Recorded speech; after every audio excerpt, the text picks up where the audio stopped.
Awesome. Good morning, everyone. Welcome to our Canine Nose Time chats. This morning, I was talking to one of the instructors at Canine Nose Time this week, Alison, and the topic came up of sort of, you know, how we approach training, and it sort of led to that. I was like, wow, that's a really good idea. I really want to discuss training with intent, and that's sort of, it didn't come up. That's just what I've sort of decided it's called for how we're structuring today, I guess.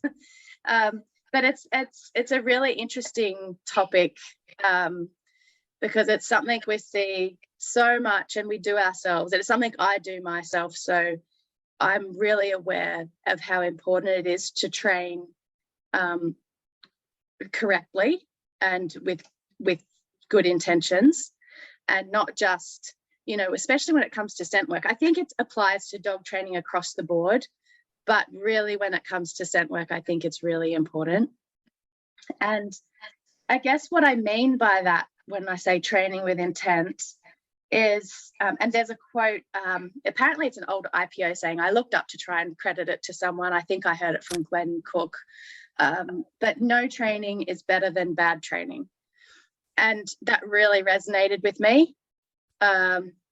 That we really think about how we're training and how we're giving that information across to our dog, because it's so easy to throw a couple of hides out or show up to class and just you're in a rush, and you've run into class and you haven't really thought about all the little bits and pieces that lead up to that.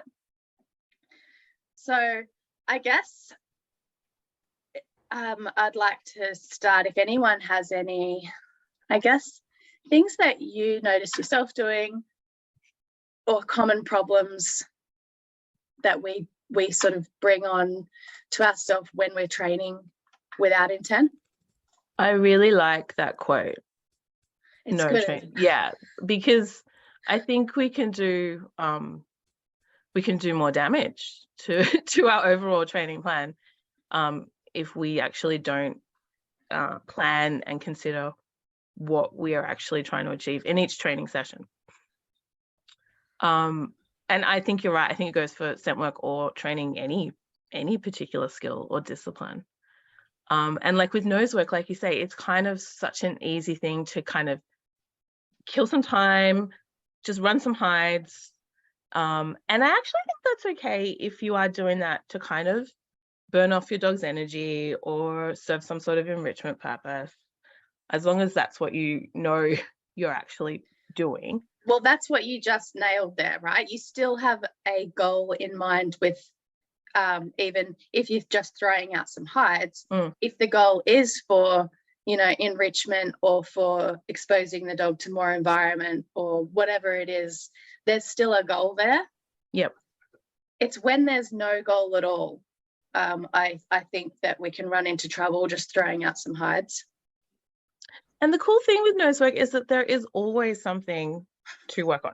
Like there's literally, like you can work on hides, you can work on thresholds, you can work on distractions, you can work on exposure to new environments. There's endless things you can add just to one session at a time. I think that is one of the amazing things about it too. Like we have been, and a lot of you in the group today have been doing, I think I started a decade ago now, and that sounds just, you know, crazy. And I still feel like there is so much to learn, and I'm just scratching the surface. And every you know, semester, the term we do in class, there's something else that I'm just going, the dogs are either blowing my mind, or there's, you know, new concepts to learn, new things we're learning from people, new things we're learning for dogs, changing how we train. It's all, it's never ending. It's a never ending learning. And that's what I love about this, you know, sport, activity, recreation. You know, it's pretty amazing. But I've written down a few things. I'm sure there's so many things you guys can add to this, and please chime in if you think of something that, or you see. I think it's really pertinent for instructors as well, especially when we take our dogs to class or or even when we're quite experienced, a lot of you are really experienced handlers, it's easy to get complacent in your training. And I know on Thursday mornings, I take my mum's dog to the class I do with Danielle. And I did that class on purpose so that I could, you know, relax, take the time to make sure that I focus on training that dog with intent. Because I know if I throw my dog into another class that I'm taking, and it is often like, you know, you feel guilty, you're holding the class up and you're like, okay, I'll just rush through. And you miss all of these little building blocks that are really important in how you set up your search and how you're rewarding and all the rest of it. So I wanted to go through some of the mistakes that, you know, because I've learned by my by my own mistakes, and I think most instructors you'll speak to will not put their own dog in a class that they're running unless they really have to. And that's one of the reasons, is because you just end up making you know, you're not focused on your dog, you're focused on other people's dogs, and you're not focused on your own routines and, you know, all the rest of it. So you just take those shortcuts, and that's probably the main point, is not taking shortcuts when you are training. And because it compromises your training, and nobody benefits in the end. So I guess, what exactly are we talking about when we say training with intent, and the mistakes that we can make? You know, the biggest one I see in class is dogs peeing in the search area. And, you know, the first thing I say is, oh, did you get to take your dog to the toilet before you came into search? And the majority of people will say, and I'm not pointing fingers at anyone here because this is such a common response, is, I took my dog to the toilet before, but when we got here, they went to the toilet like 10 times. They shouldn't need to go anymore. And that is the response I hear more than any other response. And it's sort of like, yeah, but did you take them just before they did this run? Or, you know, it's pee search. Pee is something that is really, has really helped me and my dog, because she's a marker, and just establishing some of that routine. And that can lead to a different discussion about, you know, some dogs train with, you know, once the harness is on, there's no more peeing, or they take their dog out to pee, put their dog back in the car, then get them out. You know, there's all different strategies, but whatever that strategy is you're using, it's really important that you follow through those little steps every single time. And that's one that I think is really, you know, training with intent. You really have to follow through with that routine, and not worry if you're holding a class up or if you're holding the next person up, because your instructor would rather that your dog and your team is successful in training, you know, correctly. Any other things that you can sort of think of that we compromise our own training with when we sort of rush through? No, I totally agree with the peeing one. It's funny because in class, you may have noticed my dogs don't generally pee in searches. However, they do at home, in home searches in the garden, if I haven't been thoughtful about getting their toileting sorted. So yeah, I think it's just being thoughtful as you're setting up a search, before your search, with your search routine. Yeah. And it does take extra time, and it can be a little frustrating. And, you know, you do feel like you're holding everyone up, but at the end of the day, we're there for our dog. So, yeah, I think that is, that's one of the biggest ones. The other one that I think is really important, and if for those of you that are on mute, everybody comes in on mute and with no video, you're welcome to, you know, unmute yourself so that you can join in. The other one I think is really important is the start line procedure. And when we're sort of in a rush and we come in from the car, and, you know, it's often when it's the first run of the day, people haven't really set themselves up, and they come in and they start their dog you know, straight away, and their lead isn't even, you know, correct.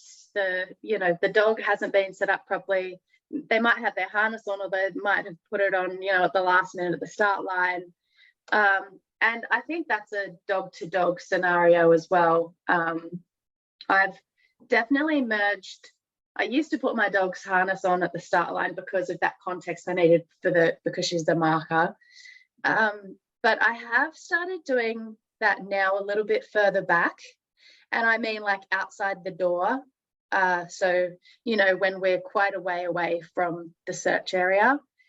And it's really helped me have a little bit more intent with my searching, because when I come into that start line now, the only thing I'm really thinking about is my dog entering the search area and am I ready? Like there's and looking at the search area and planning that search. I'm not thinking about unstrapping her from her harness and, you know, doing all these other extra things, which is really, it's definitely helped me in both of my dogs, especially with my nervous dog too, because, you know, I'm not fiddling around with harnesses and collars at the start line. And that's something I've changed in the last year or two that's really made a difference. Because if you set yourself up correctly, the rest of the search is more likely to go smoothly. Yeah, and I think you've raised another issue that for my dogs, that because they're sensitive dogs, it's almost like they don't need that pee routine or the equipment routine, but they need a routine that lets them take a breath. I'm always really happy when I see Rory do a shake off just before we start, because I know that he's kind of shaking off that little bit of tension, and it sets him up for success from the start line. So looking out for the things that get your dog comfortable, I think, is really important. I almost feel like you and Natalie have that on command, the shake off, because Pippin and Rory will both do a shake off at the start line. Rory's is a bit on cue. But I can only cue it when I can kind of see that he almost wants to do it, and then I can cue it. But it is helpful to get him to do that. Yeah, because it almost looks like he gets his head in the game then too. Yeah. I think the start line procedure is really good for the dogs too, just to, like you said, sort of give them that sort of, you know, breath. They have a look, they understand what we're doing. You know, we're not pulling them back by putting their harness on or doing all these other things. Where that's something I used to do. I used to put my dog's harness on right at that start line, and that was all I was thinking about, was putting my dog's harness on, and all my dog was thinking about was, oh my goodness, what's taking you so long? There's a search area right here. So that was definitely and every dog is different. I would never say that, you know, that's the thing everybody should do, because there's definitely there's, you know, different things work for different dogs. Karen just says Mac doesn't do shake off, he does a lot of displacement with fluffing around until he is comfortable. If I rush him, he'll do a nervous pee. Yeah, and that's just part of our dogs sort of routines, isn't it? Yeah, I definitely think we shouldn't be rushing the sensitive dogs. And often they just need to also, like, we talk about how we need to take in the search area and plan out what we're going to do. But I think it's important that the dogs can just take a minute to look at the search area that they're about to enter themselves. Yeah. Yeah. And you know that we did the interior trial down at Wollongong. Thank you. Wollongong. Yes. I actually set Ranger up, because we don't do a lot of searching together, especially in different strange places. He's a highly reactive and very nervous dog, but I set him up way sort of before when we did the practice boxes, and then, you know, he was already on his working lead, and we just hung out, and, you know, by the time we walked up to that start line, that was all I could take a deep breath, and all I had to do was give him the command. And it was such a refreshing, like, I remember thinking to myself going, oh, this is so much easier than what I used to do. Like, for the dog too, like, it was for both of us just going, this is fun. Like, it was actually really good. It was I think that's one of the most positive changes I've made for in nose work. But yeah, so the other thing I wanted to talk about was when we set ourselves up, is make sure our treats are ready. And this is funny because it was sort of funny because I see a lot of times in class, particularly on the first run, when people will come into class, and I've done it before, so, you know, no finger pointing there, haven't we all? Is they'll come into class, they do the rest of, you know, they're obviously a bit flustered, rushing or whatever it is, come in, dog hits the first hide, expectation of reward for the dog is, you know, fairly high. And the handler is going, oh, and faffing around with their treat pouch, undoing their Ziploc or whatever, because they're just not ready. And I think that is another really important thing, is to make sure that your treats are actually ready to reward your dog when you get to that first hide. And it's surprising how much it happens in class.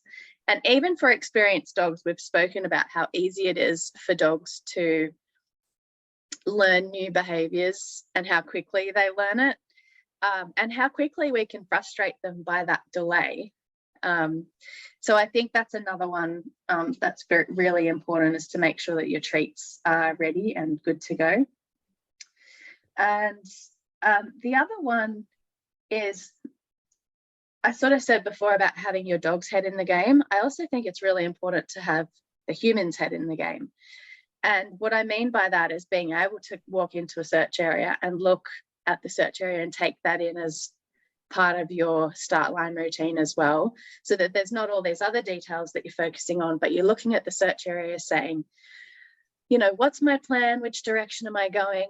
When I get to source, reward your dog, and moving along. And having that sort of pre-planned out in your mind, because often we get to that first reward, first hide, reward your dog, and then it's like somewhere the communication breaks down, and moving on from that first hide to the second one is often there's some sort of conflict is the wrong word, but miscommunication between the dog and the handler, and that smooth sort of transition is lost is lost somewhere along the way.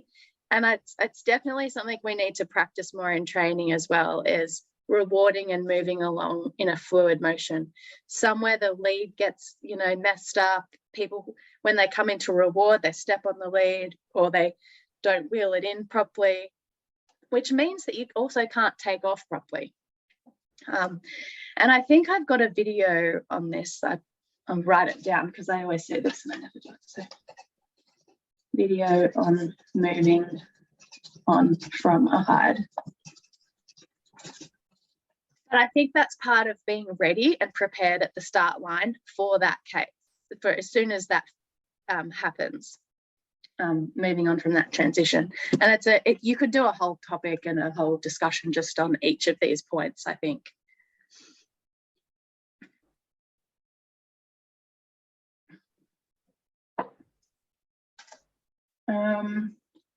It's almost like when you talk, I know exactly what you're talking about in that example, and it's almost like the dogs, like on that first hide, they don't quite know what the expectation is. Are we just going to hang out here? Do you want me to move off? Is that the end of search? And the handler, like the hesitation and the lack of being certain about what is going to happen, it's like on both parts, the dog and the handler.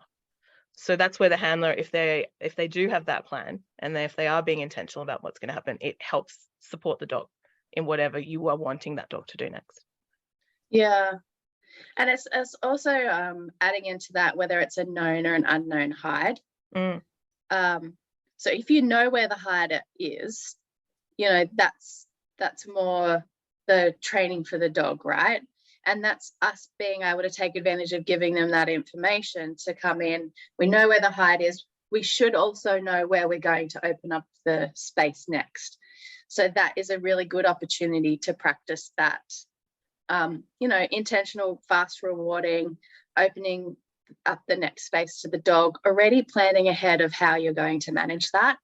And I think all of these are little things that, you know, we need to incorporate into our training even more, rather than just sort of taking it for granted and doing it haphazardly.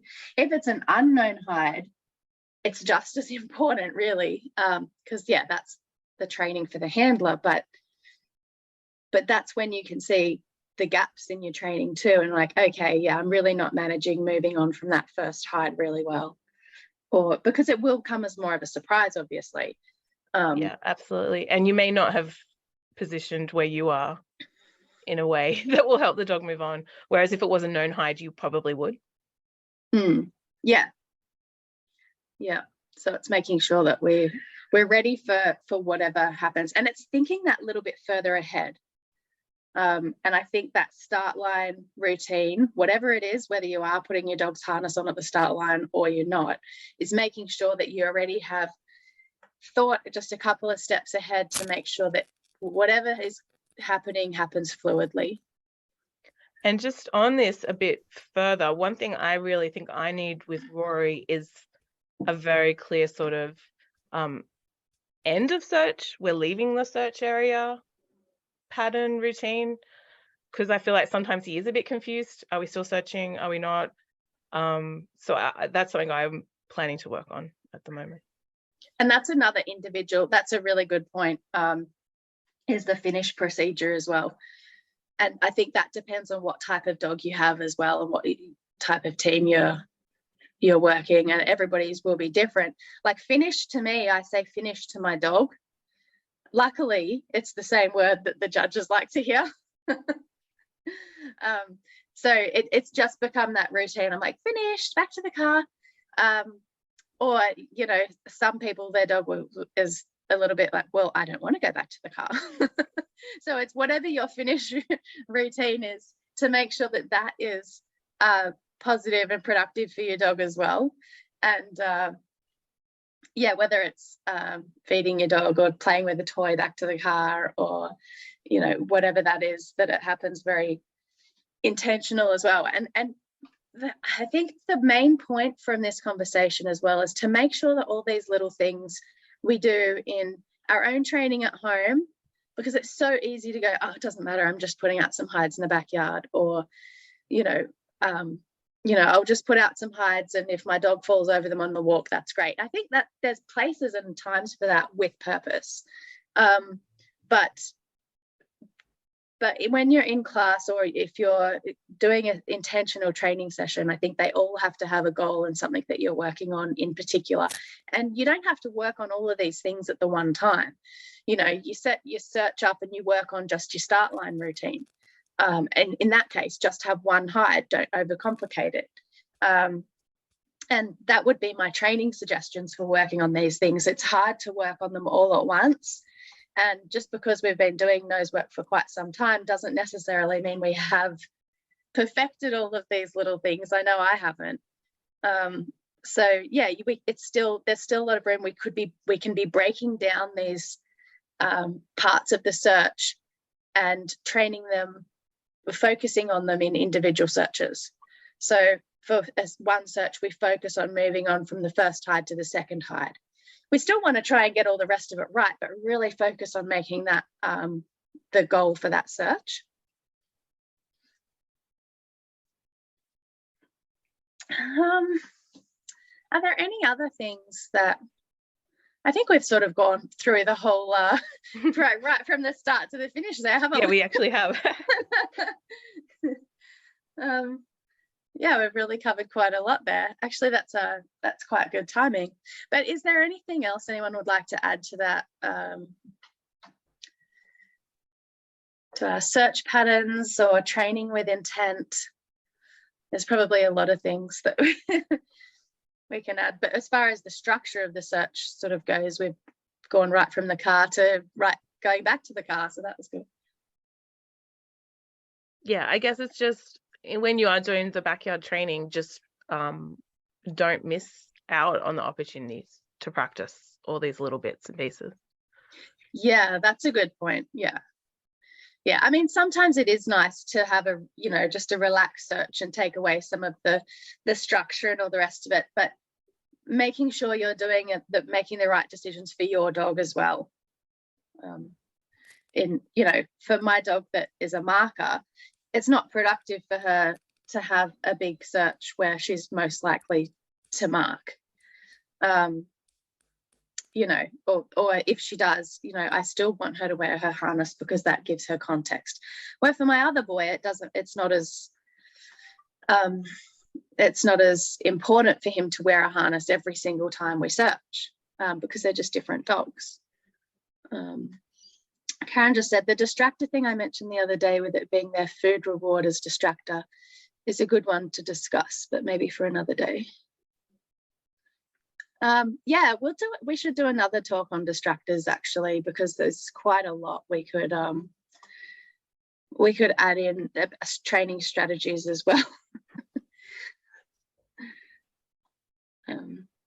But yeah, okay, well, if there's nothing anyone else would like to add, I think it was just important to highlight some of these little things that we need to think about before we start a run with our dog, or at least be aware of. You know, I don't think it's possible to get it right all the time. But yeah, just make sure that they're in the back of our mind. You know, our treats are ready, and now, you know, we're ready to wind the lead in to reward our dog, or whatever your routine is with you and your dog, that you have thought about it beforehand, and it's not like a last minute, oh my goodness, what am I going to do? And my treats are still locked in there, Ziploc inside my treat pouch. That honestly happens to me all the time, but I'm very grateful that my dogs aren't ever distracted by me fiddling with my food pouch, because I do it so much. Yeah, exactly. That's the thing. Yeah, I generally have my hand either in my pocket or in my food pouch anyway, so at some level they have to be a bit desensitized to it, right? But yeah, every dog is different. You know, there's no one rule for nose work or for individual teams. So some of these suggestions will apply to some people and some teams, and not to everyone. But hopefully it's given everyone just some food for thought about how you can train your dog a little bit more intentionally. And don't forget about that over holidays when you're not in class, is to keep those skills up, those little skills. So, all right, well, we might finish on that note. Thanks, Lesia. No worries.